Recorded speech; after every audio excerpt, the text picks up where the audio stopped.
Gautam neuro care brain stroke migraine fits brain and spine surgeries కి best neuro surgeon. Kapu JAC రాష్ట్ర రాజకీయాల్లో సంచలనాలకు కేంద్ర బిందువు అవుతోంది. వరుస ఆత్మీయ సమ్మేళనాలు, జేఏసీ మీటింగ్లతో రాష్ట్రంలో రాజకీయ కాక పుట్టించింది. ఎంఆర్పీఎస్ వ్యవస్థాపక అధ్యక్షులు మందకృష్ణ మాదిగ కాపు జేఏసీకి సంపూర్ణ మద్దతు తెలియజేయడం ఆంధ్రప్రదేశ్ రాజకీయ వర్గాల్లో మరింత ఆసక్తిని పెంచింది.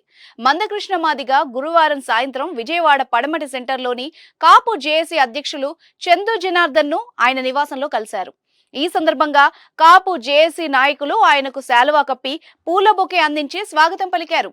అనంతరం కాపు జేఏసీ అధ్యక్షులు చందు జనార్దన్ ఆధ్వర్యంలో విస్తృత సమావేశాన్ని నిర్వహించారు. కాపుల సమస్యలపై, ఉద్యమ కార్యాచరణపై కూలంకషంగా చర్చించారు. అనంతరం వాళ్లంతా సంయుక్తంగా విలేకరుల సమావేశాన్ని ఏర్పాటు చేశారు. ఈ సందర్భంగా ఎంఆర్పీఎస్ అధ్యక్షులు మందకృష్ణ మాదిగ మాట్లాడుతూ కాపు జేఏసీ నాయకత్వంలో చందు జనార్దన్ అధ్యక్షతన జరిగే కార్యక్రమాలకు, కొనసాగుతున్న ఉద్యమాలకు మాదిగ ఉద్యమ కమిటీ సంపూర్ణ మద్దతు ఇస్తున్నట్టు ప్రకటించారు. పేదరికాన్ని తొలగించడం కోసం ఆ న్యాయమైన డిమాండ్ అంగీకరించాల్సిన బాధ్యత ఏ ప్రభుత్వానికైనా ఉంటది. జగన్మోహన్ గారి ప్రభుత్వం మీద కూడా అట్లనే కాకుండా విద్యా ఉద్యోగ అవకాశాల్లో న్యాయం జరగాలంటే రిజల్ట్ ఏదైతే అంతకు ముందు ఈడబ్ల్యూఎస్ రిజర్వేషన్ లో 5% రిజర్వేషన్లు ఖచ్చితంగా కేటాయించాలని నిర్ణయాలు జరిగినాయో ఆ నిర్ణయాలను చట్టరూపం తీసుకొచ్చి నిర్దిష్టంగా అమలు చేయాల్సిన బాధ్యత కూడా ఖచ్చితంగా జగన్మోహన్ గారి ప్రభుత్వం. కాపుల ఆకాంక్షకు అనుగుణంగా న్యాయమైన పోరాటంలో ప్రతి సందర్భంలో భాగస్వాములు అయ్యే బాధ్యత కూడా ఎంఆర్పీఎస్ తీసుకుంటుందని కూడా. కాపు సామాజిక వర్గంలోనే పుట్టి పీడిత వర్గాల ప్రయోజనాల కోసం, పేద ప్రజల ఉన్నత స్థాయిని తీసుకురావడం కోసం, రాజకీయంగా పేద వర్గాలను బలోపేతం చేయడం కోసం పాటుపడ్డ మహనీయులు వంగవీటి మోహన్ రంగా గారిని స్మరించుకున్నారు. ఈ కోణంలో రంగా గారిని మరొకసారి స్మరించుకుంటూ ఆయన ఆశయాలకు అనుగుణంగానే అందరం కలిసి పాటుపడమే పేదరికం లేని, సామాజిక అసమానత లేని ఒక నూతన వ్యవస్థ నిర్మించుకోవడానికి దారితీస్తుంది.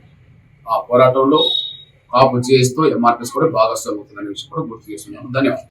రంగాను గౌరవించుకోవడం ఒక్క కాపుల కోసమే కాదు, దళితులు, గిరిజనులు, బడుగు బలహీన వర్గాలు, పేదలు, అణచివేతకు గురైన వారి ప్రతి ఒక్కరి బాధ్యత అని తెలియజేశారు.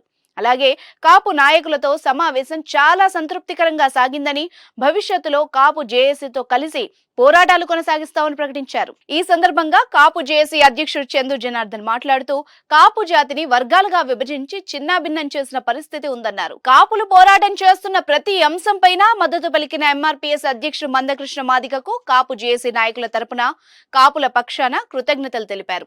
వారం క్రితం మనం ఏదైతే కాపు సమస్యల మీద రాష్ట్ర వ్యాప్త నాయకత్వంతో కాపు జేఏసీ సమావేశం ఏర్పాటు చేసుకున్నామో ఆ సమస్యల గురించి, సమస్యలు తీరాలని, కాపులు గత 100 సంవత్సరాలుగా అనేక ఇబ్బందులు పడుతూ ఉన్నారు.